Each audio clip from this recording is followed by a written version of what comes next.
Olá pessoal, eu sou o Arthur e hoje a gente está indo para a nossa quinta aula sobre programação em Python. Se você gostou de todas as aulas até agora, tenho certeza que você vai adorar essa daqui, porque a gente vai estar falando de conceitos muito importantes sobre linguagens de programação. Então sente-se e vem comigo.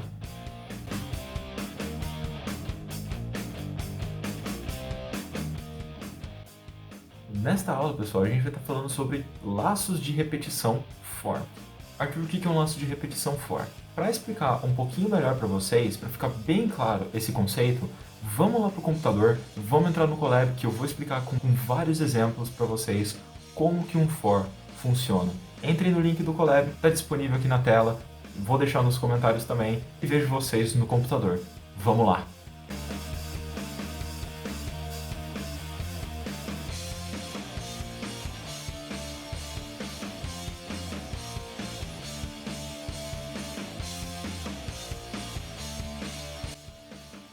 Bom pessoal, então agora estamos aqui no Colab e eu vou explicar um pouquinho para vocês sobre os laços de repetição for. O que são os laços de repetição for? O for ele é uma estrutura que ele vai avaliar se uma condicional ainda for verdadeira para continuar executando um bloco de código. O que isso significa? É um pouquinho complicado, mas eu vou estar explicando para vocês com esses exercícios aqui. Vamos começar então utilizando o range. O que o for, juntamente com o range, ele vai falar? For i in range 10. Ou seja, para um i que ele estiver no alcance de 10 unidades, a gente vai continuar printando, a gente vai continuar executando este print aqui, ó. Então, o tempo todo, esta variável i vai estar assumindo algum valor. Ele vai começar em 0 e ele vai aumentando seu valor em 1 unidade até chegar em 9. Porque, claro, serão 10 unidades, né? E se a gente começar em 0, a nossa 10ª unidade é 9. Então, a gente vai 0, 1, 2, 3, 4, 5, 6, 7, 8, 9, né? Que é o nosso último número. E o i ele vai estar assumindo esses valores. Então, para cada um desses valores, até 9, a gente vai estar printando exatamente esse valor do i, para a gente ver o que está acontecendo ali por trás dos panos. Vamos executar esse código e vamos ver se funciona. Olha que beleza. 0, 1, 2, 3, 4, 5, 6, 7. Então, esses são os valores que a gente estava passando para o i. Ele assumiu esses valores porque a gente falou, bom, o i ele vai assumir 10 valores. Começando no 0, aumentando de 1 em 1. Então, a gente vai de 0 até 9. A gente pode até colocar aqui, ó. A gente pode, inclusive, colocar aqui um pouquinho de texto só para a gente ver que o tempo todo ele está executando esse print e o valor de i ele está sendo mutado toda vez que esse loop é reiniciado. Quando que esse loop é reiniciado? Depois do print. Não tem mais nenhum código aqui embaixo, então a gente volta para o começo do loop for. Vamos executar aqui. Opa. 2000 years later. Eu consegui consertar, pessoal. Eu também não sei tudo de Python, vira e mexe acontecem alguns erros assim, e eu tive que pesquisar aqui na internet o que era aquele erro. Basicamente, você não consegue concatenar, né, colocar junto uma frase, né, uma string, que nem eu coloquei aqui, o valor de i é, e um número inteiro, né, que nem era o caso do i. O i estava assumindo valores inteiros. 0, 1, 2, 3, 4, 5, 6, 7, 8, 9, né? Então eu tive que primeiro converter esse valor do i para uma string, e aí sim eu posso printar. É por isso que tem um str aqui. Ele converte o i para string, e dessa maneira a gente consegue colocar tudo junto numa mesma frase. Curiosidades sobre Python.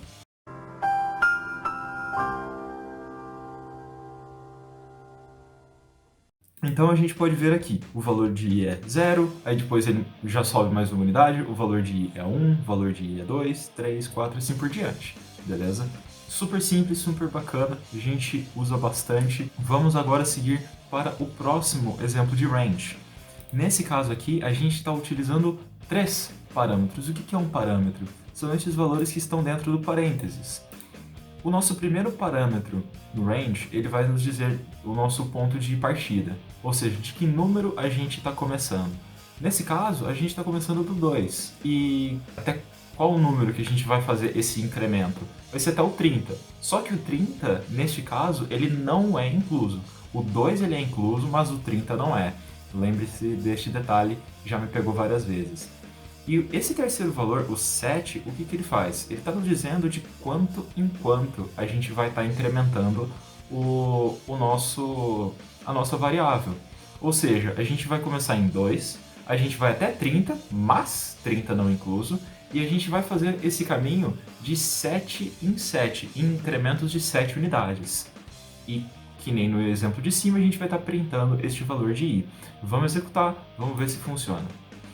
Olha, funcionou. Então a gente começou em 2, mais 7 unidades a gente tem 9, mais 7 unidades a gente tem 16, mais 7 unidades a gente tem 23. Se o 30 tivesse incluso, a gente teria também um 30 aqui na próxima linha, mas no caso o 30 não é incluso, então a gente acaba não printando ele. A gente pode também tranquilamente mudar isso daqui. A gente pode falar, bom, eu quero começar no valor 10, eu quero chegar até o valor até antes do valor 100, né? O valor 100 ele não é incluso.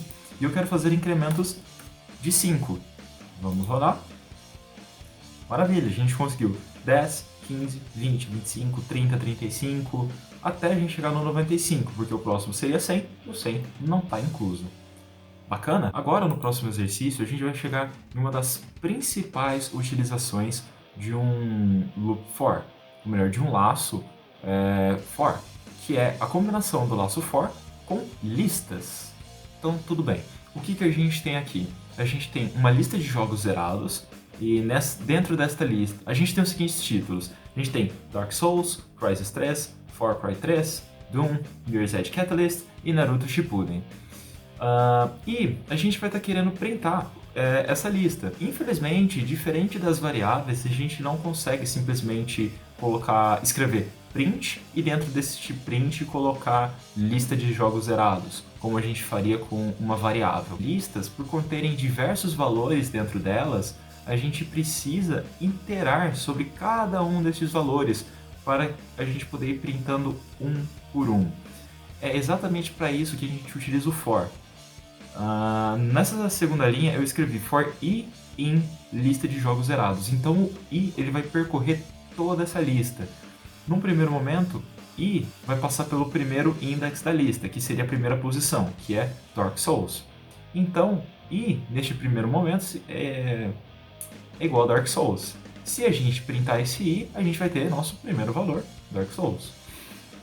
Depois a gente coloca um incremento no i automaticamente.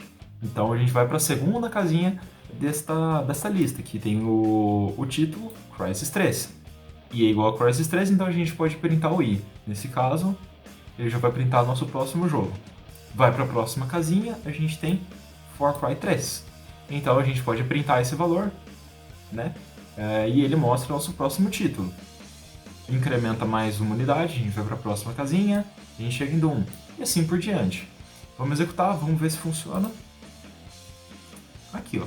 Como vocês podem ver, a gente printou todos esses títulos que estão contidos dentro da lista de jogos zerados.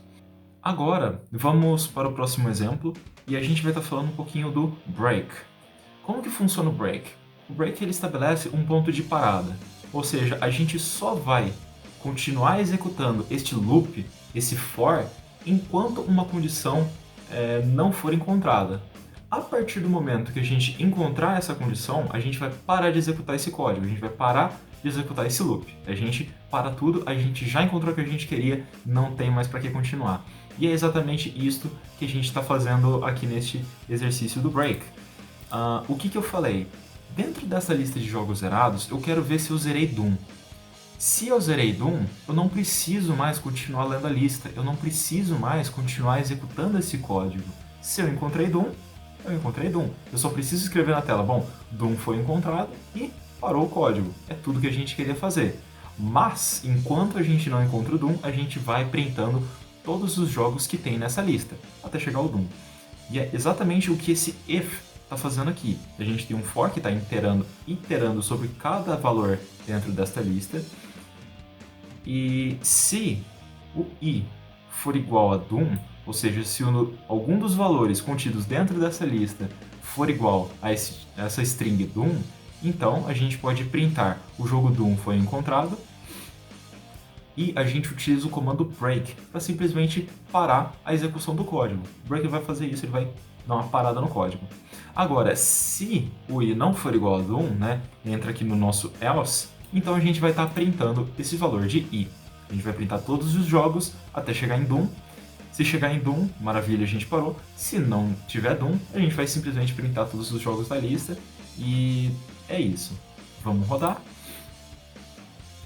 Olha aqui que beleza. Ele printou todos os jogos até Doom. Então começou com Dark Souls, não é igual a Doom. Foi para Crysis 3, não é igual a Doom. Far Cry 3, não é igual a Doom. Doom é igual a Doom. Então a gente escreveu aqui, print, a gente escreveu aqui, o jogo Doom foi encontrado e parou a execução do código. Agora, se por algum acaso a gente, vamos supor, a gente não tem Doom, vamos tirar o Doom daqui. A gente pode escrever aqui, ó.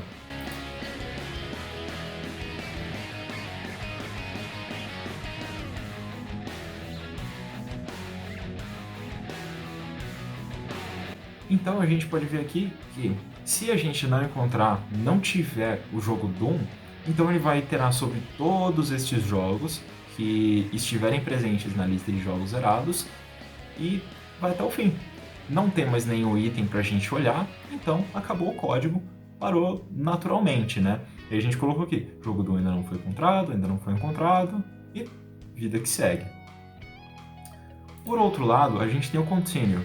Ele trabalha de uma maneira bem diferente do break. E o que o continue vai dizer pra gente? A gente vai, da mesma maneira, passar um parâmetro para ele, né? A gente vai falar, bom, se você encontrar isso daqui, então você trabalha dessa maneira.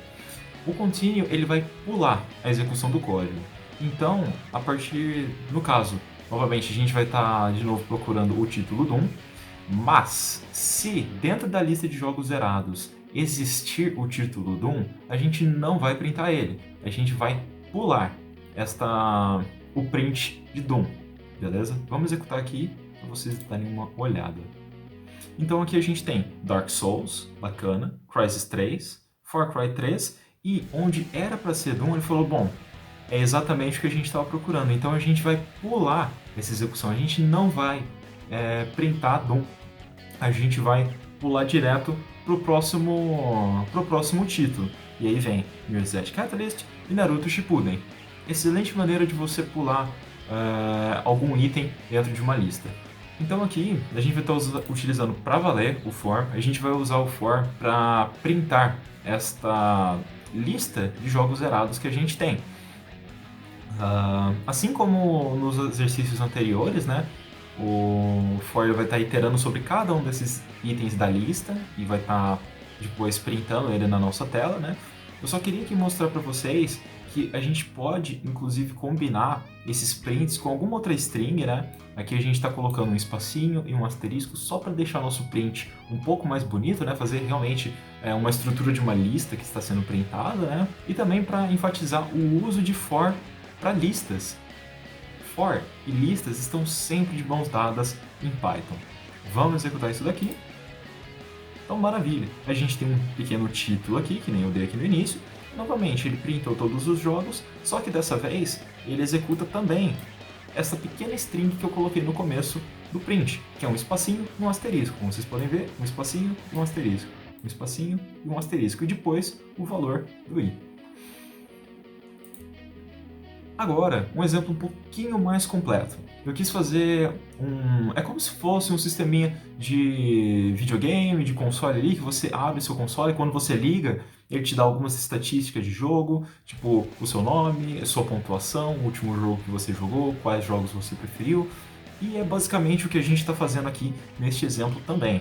Então, a gente vai começar declarando os dados armazenados, né?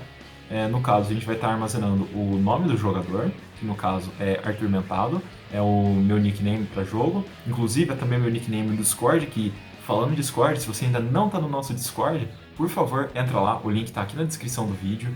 É uma comunidade excelente, a gente está sempre fazendo algumas revisões, alguns plantões de tira dúvidas. E também, se você tiver alguma dúvida, você pode mandar pra gente no privado ou no grupo lá no Discord, a gente está sempre ajudando vocês. E também a gente deixa sempre alguns exercícios extra no fim de toda a aula para vocês fazerem. Mandem pra gente lá no Discord, a gente vai estar corrigindo, e se tiver tudo certo no final deste curso, a gente vai entregar um certificadinho para vocês, beleza? Agora, de volta para o nosso código aqui. Em seguida, a gente tem horas jogadas, este jogador jogou 1000 horas, né? A lista de jogos zerados, a gente já viu isso em todos os outros exemplos. As plataformas que esse jogador está presente, ou seja, Xbox 360, PC e Wii, e os jogos que não gostei. A gente vai estar armazenando os jogos que esse jogador aqui não gostou, que foram Dark Souls e Naruto Shippuden. Não é necessariamente a verdade, é só para exemplificação. E depois a gente vai escrever cada um desses dados armazenados. Então a gente vai começar com um títulozinho aqui. Esses 3 primeiros prints serão apenas um título, né, para ficar bonitinho a carinha dele.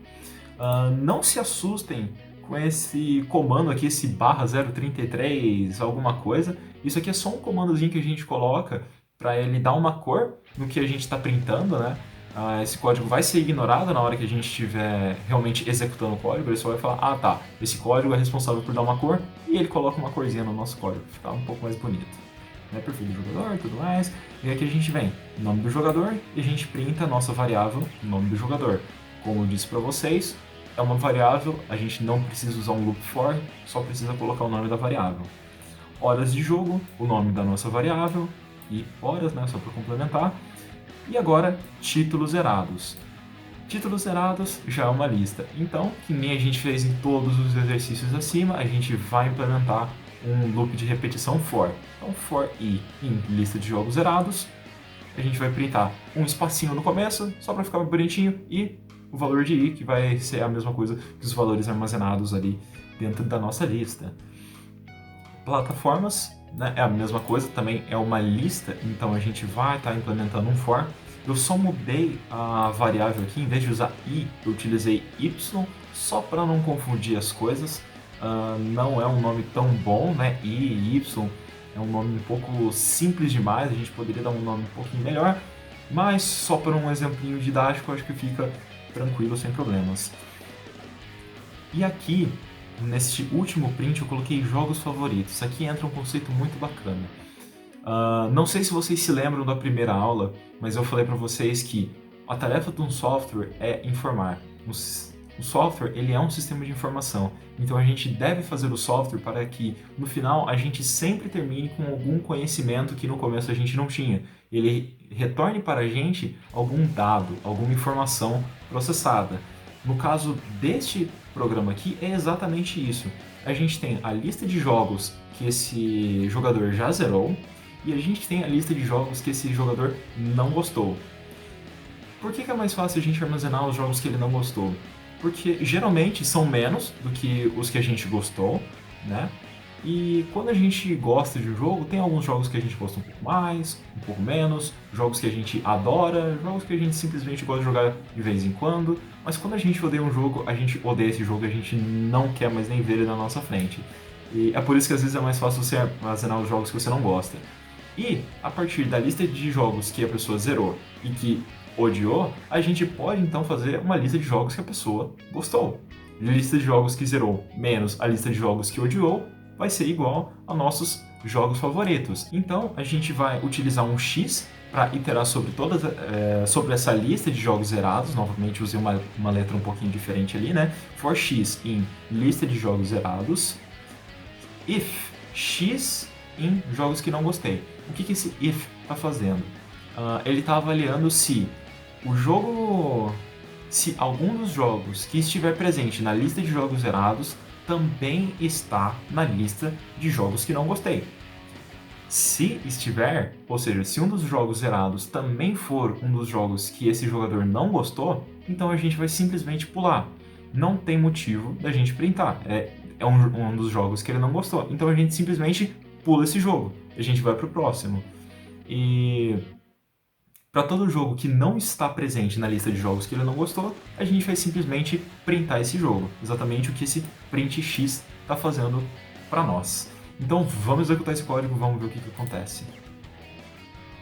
Olha que bacana, como vocês podem ver, aquele código horroroso, aquele barra 033, e caramba, foi ignorado, ele só colocou uma corzinha aqui em perfil do jogador, e a gente tem nome do jogador documentado, horas de jogo 1000 horas, títulos zerados Dark Souls, Crysis 3, Far Cry 3, Doom, Mirror's Edge Catalyst e Naruto Shippuden, as plataformas desse jogador, que é Xbox 360, PC e Wii, e os nossos jogos favoritos. Como vocês podem se lembrar, os jogos que a gente não gostou foram Dark Souls e Naruto Shippuden.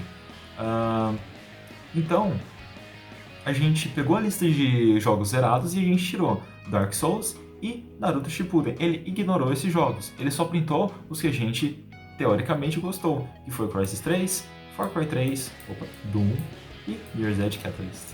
Beleza? Essa é uma pequena aplicação utilizando For e alguns conceitos do For. Super simples, mas também muito importante para vocês entenderem For. É um conceito um pouquinho mais complicado, então eu vou deixar para vocês aqui na descrição do vídeo também uma apostila que o grupo preparou para vocês lerem, alguns exercícios para vocês treinarem e vou disponibilizar também os códigos dessa aula para vocês executarem, testarem, tentar brincar um pouco com eles, que com certeza vai ajudar muito vocês a entenderem o que é um For e todos os conceitos associados a For. Espero que vocês tenham gostado dessa aula. Se ficou alguma dúvida, por favor, coloca nos comentários ali ou entre no Discord para conversar com a gente. E é isso aí. Até semana que vem e tchau, tchau.